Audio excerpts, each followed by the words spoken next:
सो good afternoon everybody, myself Acharya Vishwendra. आज आपसे rectilinear motion के कुछ कॉन्सेप्ट डिस्कस करूँगा। तो सबसे पहले आता है कि मोशन क्या है।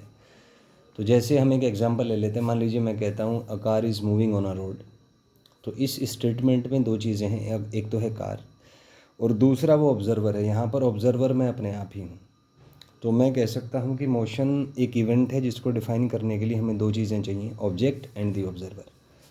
ऑब्जर्वर जो है उसी को हम फ्रेम ऑफ रेफरेंस कहते हैं। फ्रेम ऑफ रेफरेंस दो टाइप का होता है, इनर्शियल और नॉन इनर्शियल।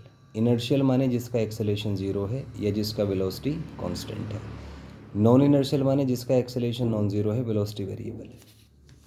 अब फ्रेम ऑफ रेफरेंस में हम क्या करते हैं, हम दो चीज़ें ऑब्जर्व करते हैं, स्पेस कोऑर्डिनेट्स।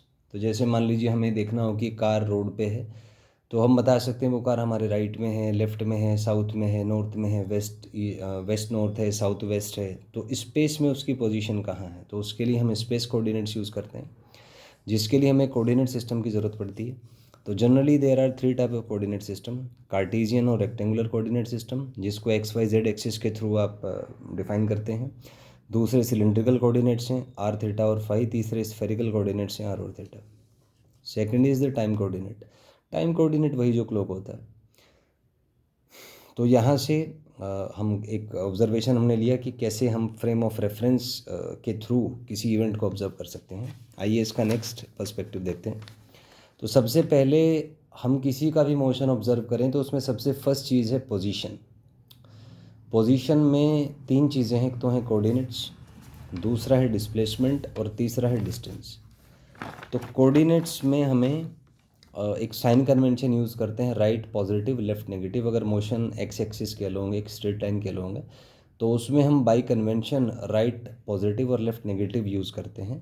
हम चाहें तो इसका उल्टा भी ले सकते हैं, भाई कि एक स्टैंडर्ड साइन कन्वेंशन है जिसमें ओरिजिन से राइट के जो कोऑर्डिनेट्स हैं उसको पॉजिटिव मानते हैं और लेफ़्ट के कोऑर्डिनेट्स को नेगेटिव। इसके बाद आता है आपका डिस्प्लेसमेंट। तो डिस्प्लेसमेंट होता है final coordinate minus initial coordinate या final position minus initial position. और जो डिस्टेंस है, this is the actual path length. तो एक्चुअली में पार्टिकल जिस पाथ लेंथ पे चल रहा है उस टोटल लेंथ को ही हम डिस्टेंस ट्रेवल्ड कहते हैं। जैसे मान लीजिए यहाँ से एक पार्टिकल ने मूव करना स्टार्ट किया इस कर्व्ड पाथ के अलोंग, तो डिस्प्लेसमेंट का जो मैग्नीट्यूड है वो तो ए से बी की जो लेंथ है वहाँ से आ जाएगा, लेकिन डिस्टेंस ट्रेवल्ड, ये जो कर्व्ड पाथ है, इस कर्व्ड पाथ की जो टोटल लेंथ होगी वो आपका डिस्टेंस आएगा। इसके बाद नेक्स्ट है डिस्प्लेसमेंट के रिगार्डिंग कुछ बातें हैं। जैसे वेक्टर क्वांटिटी होता है तो it has magnitude, direction and added by laws of vector addition. ऐसा यूनिट मीटर होता है, CGS यूनिट सेंटीमीटर होता है। इसके बाद इसका डायमेंशनल फार्मूला m0l1t0 है, जहाँ पे m होता है मास, l होता है लेंथ, t होता है टाइम। एक और ख़ास बात है that it has magnitude equal to shortest distance between two points. तो ये इसमें खास बात है। आइए इस पर क्वेश्चन हम सॉल्व करेंगे।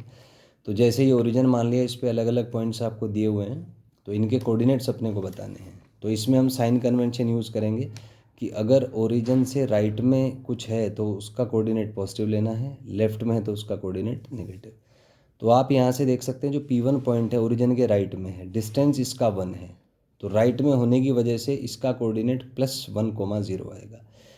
P2, तो P2 2 डिस्टेंस पे है तो ये 2,0, 0 मतलब y कोऑर्डिनेट है, तो ये हमने लाइन को x एक्सिस यहाँ पे मान लिया तो इसका y कोऑर्डिनेट 0 हो जाएगा।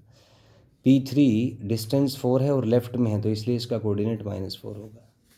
Next question is find displacement from P1 to P2, P1 to P3, P2 to P3। तो हमें पता है डिस्प्लेसमेंट होता है final position minus initial position. तो जब ये P1 से P2 तक गया, final position x2, initial position x1, तो x2 माइनस x1 हो जाएगा। x2 2 है, x1 1 है, तो डिस्प्लेसमेंट आपका 1 आ जाएगा। नेक्स्ट क्वेश्चन में P1 से P3 है तो x final minus x initial से डिस्प्लेसमेंट आ गया। Final position x3, initial position x1। Final position is -4, initial is 1, तो ये -5 आ जाएगा। लास्ट में जो डिस्प्लेसमेंट है हमें वो निकालना है P2 से P3 तक। तो आप देख सकते हैं यहाँ पे डिस्प्लेसमेंट को लिखेंगे x final minus x initial. तो final coordinate x3, initial coordinate x2, तो x3 का वैल्यू यहाँ पे -4 दिया हुआ है, so this will be -4 -2, so the answer will be -6। तो इस तरीके से हम पोजीशन से रिलेटेड कॉन्सेप्ट्स के क्वेश्चन सॉल्व कर सकते हैं। तो मैं एक बार रिवाइज करा देता हूँ। पोजीशन में हमें 3 चीज़ें पढ़नी है, कोऑर्डिनेट्स, डिस्प्लेसमेंट और डिस्टेंस।